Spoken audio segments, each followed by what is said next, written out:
Hi, നമസ്കാരം. ഞാനിപ്പോൾ വയലിൻ്റെ കരയാണ് നിൽക്കുന്നത്. എൻ്റെ മോളെ ബർത്ത്ഡേ ആണെന്ന്, ഉത്രാടം. അവൾ ഉത്രാടത്തിൻ്റെ അന്നുള്ളതാണ്. എന്ന് വെച്ചാൽ ചിങ്ങമാസം 9-ാം തീയതി ഉള്ളതാണ്, ഉത്രാടത്തിൻ്റെ അന്ന് തന്നെ ഉള്ളത്.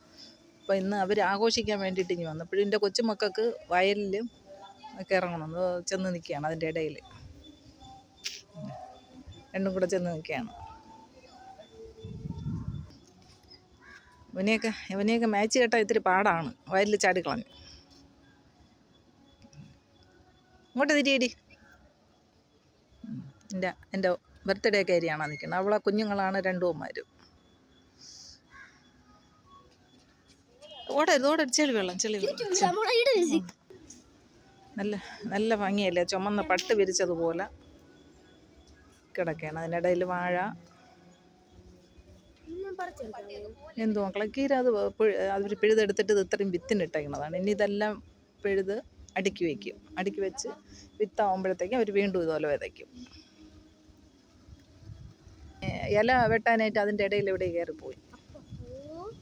പിടിച്ച് കിട്ടേ ഉള്ളൂ. അപ്പനെ ചാലിലെ വെള്ളം കണ്ട നമ്മൾ അമ്മാമ്മയൊക്കെ പണ്ട് കൊച്ചായിരുന്നപ്പോൾ സ്കൂളിൽ പോകുമ്പോഴേ ഈ ചാലിലെ വെള്ളത്തിൽ വന്ന് വീണഴിച്ചിട്ട് തിരികെ വീട്ടിൽ പോകും. എന്തിന്?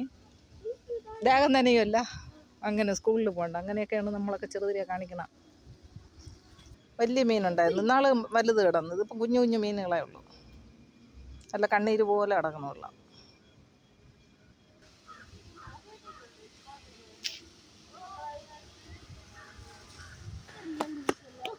എന്തോക്കളെ മീനാ?